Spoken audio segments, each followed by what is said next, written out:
3. La casa de la avaricia no tenía aspecto de que hubiera sucedido nada abominable en ella.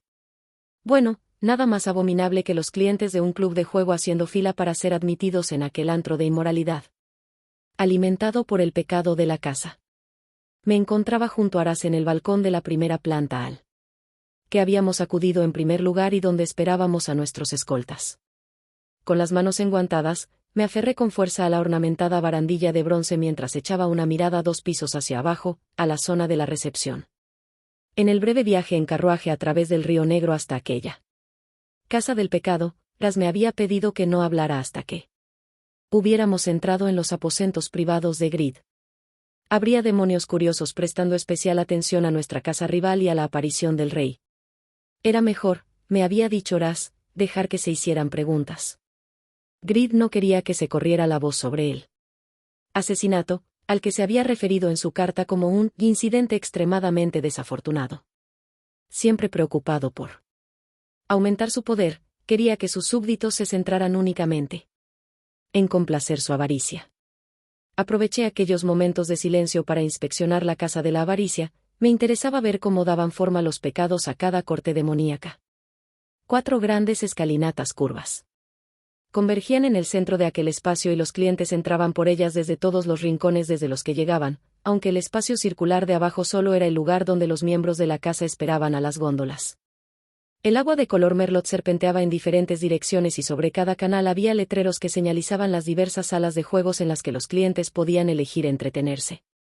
Desde donde estábamos, el conjunto del agua y las escaleras se asemejaba a un corazón palpitante y sus cámaras. Nunca había estado en Venecia, pero en aquellas embarcaciones de fondo plano y en los canales había algo que me recordaba a esa famosa ciudad. Excepto porque allí todo estaba contenido dentro de un enorme castillo. Y estaba atestado de riquezas. El antro de juego que había visitado en Palermo no era nada comparado con el esplendor de aquella casa del pecado. En el reino de los mortales, el local de Grid era un secreto, un establecimiento subterráneo que cambiaba de ubicación por capricho, digno de ser considerado un inferno. Allí era fácil imaginar a inocentes como el padre de Domenico siendo desplumados por tiburones de las cartas y viéndose completamente dominados por la influencia codiciosa del demonio. En la casa de la avaricia, el panorama era del todo diferente. Las instalaciones relucientes y los elegantes mosaicos habían sido elegidos con el mismo cuidado que ponían los clientes en mantener una expresión neutra. Nadie parecía estar en peligro de perder su inocencia, todos ellos eran depredadores de distintos tipos dando vueltas unos alrededor de otros, cada uno más peligroso que el anterior. Tanto mujeres como hombres vestían sus mejores ropas, todas las sedas, brocados, puntadas y bordados denotaban su riqueza. Y si su ropa no inspiraba codicia, sus brillantes joyas sí lo hacían. La mitad de los adornos podrían intercambiarse por suficientes monedas para alimentar a un pueblo durante todo un año. Me sorprendió que algunos no se limitaran a llevar piedras preciosas, sino que las habían fusionado con su piel. Diamantes, perlas y toda clase de gemas destellaban en labios, narices y cejas. Algunas mujeres incluso llevaban piedras preciosas colocadas con buen gusto en los laterales de las manos y de los antebrazos en lugar de guantes, mientras que algunas más atrevidas optaban por usar solo faldas largas y sueltas que tenían hendiduras altas en cada muslo y en sus pechos desnudos también brillaban algunas joyas.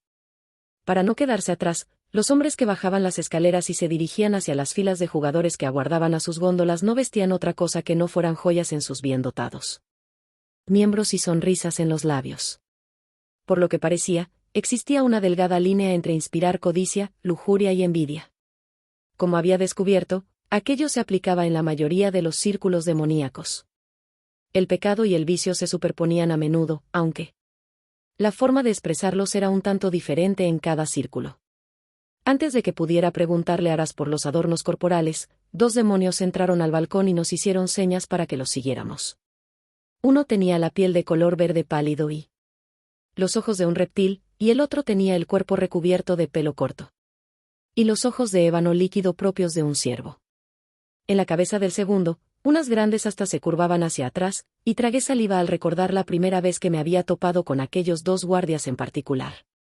Excepto por un encuentro casual con Domenico Nuxipadre, había estado sola la noche en que me había reunido con Grid en el despacho privado que tenía en su antro de juego itinerante, mientras aquellos demonios montaban guardia. Habían sido mi primer contacto con los demonios menores. Aunque, después de mi encuentro con el demonio Ape, sediento de sangre de bruja, aquellos dos eran, con mucho, los más civilizados. Ras les hizo un gesto con la cabeza y luego me indicó que fuera adelante. Bajamos por una escalera de caracol secreta que nos dejó en un túnel privado donde una góndola esperaba en un muelle. Tranquilo. Varias antorchas proyectaban sombras a lo largo de las paredes de piedra, lo bastante oscuras como para ocultar a un espía. El demonio reptiliano señaló la góndola con la barbilla. La barca está hechizada para llevaros directamente hasta Su Alteza. No intentéis bajar hasta que atraque. Tras esa advertencia, los dos guardias nos dedicaron una ligera inclinación de cabeza antes de desaparecer escaleras arriba. Un ligero pliegue se formó entre las cejas de Eras mientras examinaba nuestro medio de transporte. Tenía el mismo aspecto que las otras barcas, aunque quizá fuera un poco más dorada. ¿Qué pasa?, pregunté, echando un vistazo a las inquietantes sombras antes de volver a mirar a mi príncipe. Ra se quedó contemplando el canal y la barca un instante más. El poder de Grid impulsa las barcas y el agua alimentada por energía demoníaca aumenta o, para ser más preciso, refleja su pecado. Es un sistema que le ayuda a emplear la menor energía posible por su parte mientras sigue usando su magia. Así que será como viajar por el corredor del pecado, pero ¿exacerbando solo la avaricia? Sí. Ras me sostuvo la mirada. Tendrás que bloquear todas tus emociones. Las lecciones de entrenamiento que te di fueron valiosas, pero esto será aún más intenso por culpa del agua demoníaca. Detectará tus deseos ocultos y los convertirá en un objetivo, igual que sucedió en el corredor del pecado. De repente, el bote de aspecto inocente y el canal demoníaco del color del merlot me parecieron amenazantes. Ojalá hubiera sabido de antemano que esto era un posible problema. Quizá podría haberme tomado un tónico. No se me había ocurrido que mi hermano querría que nos encontráramos en el corazón de su club. Grid tiene un edificio que usa para reuniones fuera de lo que es el castillo propiamente dicho. Me tendió una mano para ayudarme a subir a la góndola antes de seguirme. Puedes resistirte a ello, Emilia. Eres lo bastante fuerte y has entrenado duro. Recuerda lo que debes buscar, ese ligero lametón de la magia, y extinguelo. Toqué el fondo del bote con el pie en el segundo en que dijo, lametón, y el momento no podría haber sido más desafortunado. El deseo arrastró las garras sobre mi piel antes de que pudiera resistirme a la magia. Ras no había exagerado, no había duda de que la corriente demoníaca intensificaba la magia del círculo. Deseaba con avidez las caricias de Ras, las había anhelado toda la noche y el círculo lo sabía. Me senté a toda prisa en el banco frente a Ras, arreglándome la ropa para dar algo que hacer a mis manos. Había elegido un vestido con una falda de tul rosa y un corpiño de terciopelo negro que tenía orecillas doradas y rosadas cosidas en los tirantes y colocadas con sumo cuidado alrededor del escote corazón. Era modesto para los estándares de la moda demoníaca, pero era suave y bonito y me gustaba la forma en que me hacía sentir. Puede que un poco demasiado. Y a mi príncipe también. La mirada de Ra se desplazó sobre el corsé mientras el bote se alejaba del muelle y empezaba a deslizarse sobre la otrora tranquila agua. Tal vez se tratara de la magia del reino o de nuestro vínculo matrimonial, o del exceso de avaricia que invadía aquel canal solitario, pero esa ligera chispa de deseo volvió a arder de repente. Cuanto más tiempo pasaba mi príncipe admirándome, lo único en lo que podía pensar era en lo mucho que quería estar en el dormitorio de Ras. Junté las rodillas con fuerza, tratando de contar las olas que surcaba nuestra góndola, pero eso actuó en mi contra. Pensar en el movimiento de las olas me llevó a pensar en la hábil lengua de Ras y en todas las cosas que me había hecho con ella. Cerré los ojos con fuerza, pero eso solo reflotó recuerdos de Ras entre mis muslos, un rey dándose un regio festín. Sangre y huesos. Necesitaba alivio. Emilia. La voz de Ras contenía un toque de advertencia, pero no hizo nada para calmarme o controlar mi deseo. En todo caso, me hizo desearlo aún más. Respira. Exhalé despacio, pensando en la razón por la que nos habían invitado a ir allí. Un asesinato. Por el amor de la diosa. Eso debería ser suficiente para apagar los fuegos de la pasión, pero una mirada a la cara tensa de Eras me indicó que él también estaba teniendo problemas. Fantástico. Le estaba contagiando mi falta de control. Si él se desataba, ambos nos veríamos en problemas. Me concentré en el canal, en la superficie ondulante de las olas color merlot. Tan dentro del túnel, había menos antorchas, los tramos de oscuridad eran más largos. Casi había conseguido recuperar mi ferro control sobre mis emociones cuando me fijé en el bulto que se adivinaba bajo sus pantalones. Eso fue lo único que hizo falta para someterme al mar del pecado y a mis propios anhelos.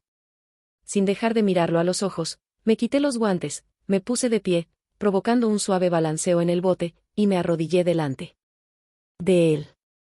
Una sensación de poder diferente de cualquier magia que hubiera invocado en el pasado me inundó cuando algo oscuro y peligroso brilló en sus ojos. ¿Qué haces? Curvé los labios en una sonrisa tímida mientras le desabrochaba los pantalones. Conquistar, majestad. Emilia, antes de que pudiera recordarme por qué no era una buena idea, como si no fuera consciente de ello, liberé su dura longitud y lo lamí de la punta hasta la base, despacio. Sangre de demonio, gruñó cuando cerré la boca a su alrededor y chupé un poco más fuerte, poniendo a prueba el movimiento. Cerró las manos en puños a los costados. Vas a acabar conmigo. Recordando lo que había visto en la casa del pecado de Gluttony. Durante el festín del lobo, lo agarré con la mano y repetí el movimiento usando la boca y la lengua, moviéndome un poco más rápido y apretando un poco más fuerte en cada pasada, adorando su aliento entrecortado. Se quedó muy quieto, permitiéndome marcar el ritmo, pero por la forma en que tensaba los muslos, me di cuenta de que se estaba conteniendo. Y no quería que eso pasara. Aquel momento estaba diseñado para que nos desatáramos. Levanté la mirada y le ordené en silencio que se rindiera a su propia pasión oscura. Que me mostrara lo travieso que podía ser. Porque yo quería que pasara. Y él también. Como siguió sin moverse, me volví más audaz. Reclama lo que es tuyo, majestad. La comprensión brilló en sus ojos. Con una maldición impresionante, obedeció mi orden, luego hundió los dedos en mí pelo y se introdujo a sí mismo aún más hondo. El bote se meció de forma peligrosa, pero el fondo plano garantizaba que no volcaríamos. Tal vez por eso se usaban tanto allí. Dudaba de que fuéramos los primeros viajeros en ceder a los codiciosos deseos que recorrían nuestras venas. Me aferré a las caderas de Eras, encantada con que aquel poderoso demonio por fin estuviera perdiendo el control. Puede que fuera yo la que estaba de rodillas, pero en aquel momento, él me pertenecía. Eras lo sabía bien. Me agarró del pelo con más fuerza, posesivo y haciéndome rozar el dolor, pero solo consiguió que apretara aún más las rodillas a causa del placer que no dejaba de crecer en mí. No importaba que estuviéramos en una casa demoníaca rival. Que en cualquier momento alguien pueda vernos en una posición comprometedora. Solo importaba el placer. Y puede que fuera la avaricia lo que me impulsaba o tal vez que no me importaba pensar que había alguien observándonos con avidez desde las sombras. De hecho, esa idea tan escandalosa hizo que el calor meloso que sentía en el vientre se extendiera y me impulsara a volverme aún más audaz, más hambrienta de tanto placer como pudiera conseguir. Tiré de él para acercarlo más, instándolo a empujar más profundo, a no negarme a mi deseo, alimentado por la codicia, de probarlo. Quería que me marcara en todos los sentidos, así como yo tenía intención de marcarlo a él. Mierda. No necesitó más estímulo. Trasbombeó en mi boca como si estuviera golpeando ese nudo resbaladizo de mi cuerpo, reclamándome con el mismo fervor con él. Que pronto lo reclamaría yo. Esa misma zona palpitaba al pensar en él, dominando porque yo deseaba que lo hiciera, pero solo por ese único motivo. Percatarse de mi creciente excitación debió de hacerlo caer por fin en el abismo. Con un último empellón y un gemido más animal que humano, se deshizo. Me retiró el pelo hacia atrás en una caricia suave, masajeándome la cabeza con ternura, como si acabara de darse cuenta de la fuerza con la que me había estado sujetando. Me lo tragué entero y luego le di un último lametón, sonriendo, mientras se retorcía a causa de las réplicas del placer. Maldita sea, Emilia. Eso ha sido increíble. Me puse de pie, sintiéndome inmensamente satisfecha. No estoy segura de quién lo ha disfrutado más. Tengo curiosidad por poner a prueba esa teoría. Alargó un brazo hacia mí, con un brillo pecaminoso en los ojos, cuando el trance en el que ambos habíamos caído se rompió de repente al oír un carraspeo. Levanté la mirada y me quedé helada. El príncipe de la lujuria se hallaba recostado contra una puerta que conducía a un pasillo estrecho, con los brazos cruzados. No me había fijado en el pasillo ni en el príncipe. No era que me hubiera preocupado por buscar a ninguno de los dos, las había ocupado toda mi avariciosa atención. Si habéis terminado, dijo Last, que logró sonar inmensamente aburrido a pesar de lo que acababa de presenciar. Hay un asuntillo, un asesinato, que atender. Incluso completamente vestida, todavía sentía el calor del rubor que besaba mis mejillas después de que me hubiera descubierto infraganti. Last observó a su hermano y sacudió un poco la cabeza. Guárdate eso, y seguime. Tendrás tiempo de sobra para complacer a tu novia más tarde. Grid me ha enviado a ver por qué tardabais tanto. Está perdiendo los estribos. Y ya sabes lo molesto que puede llegar a ser que cualquiera de nosotros sienta otro pecado. Déjanos solos. La voz de Hera será glacial, como su expresión. Estaremos allí enseguida. Me temo que no puedo complacerte, respondió Last. No me gustaría que os distrajerais de nuevo. El influjo de la avaricia había desaparecido, pero el deseo, no. Todavía me sentía tentada de ignorar a Last y a Grid en favor de terminar lo que Hera y yo habíamos empezado. Quería saber qué había planeado mi príncipe para mí. ¿Has visto cómo chupabas a mi hermano hasta que ha cuestionado su creencia en el divino? Una sonrisa torcida curvó las comisuras de sus labios. Solo diré que me has impresionado. Bruja de las sombras. Y eso es mucho decir para el señor del placer. Eso no era lo que iba a preguntar. Le lancé una mirada desagradable mientras Las me ayudaba a salir del bote. ¿Has usado tu influencia sobre nosotros? No ha sido necesario. Ambos habéis buscado con avidez vuestro propio placer. Ese pequeño espectáculo ha sido cosa vuestra y de nuestro anfitrión demoníaco. Si te hace sentir mejor, he vitoreado varias veces. He supuesto que queríais atención, así que os la he dado. Last ladeó la cabeza. ¿Planeas poner esa boquita traviesa sobre mí mientras mi hermano te da placer por detrás? Todo mi cuerpo se volvió escarlata. Eres repugnante. Tu rubor canta una melodía diferente, dijo Last. Por si te lo estás preguntando, sí, te sentirías el doble de bien de lo que imaginas. Aunque sospecho que mi hermano me arrancaría los cojones por intentarlo. Recuérdame que luego te envíe un regalo de parte de la casa de la lujuria. El príncipe del placer metió las manos en los bolsillos, se dio la vuelta y echó a andar por el pasillo como si hubiera salido a dar un paseo nocturno. Daos prisa. Gritó por encima del hombro. Algunos todavía. Tenemos que recrearnos en nuestros deseos más bajos. Por desgracia, el asesinato parece actuar como afrodisíaco solo para la casa de la ira. Para sorpresa de nadie, en realidad,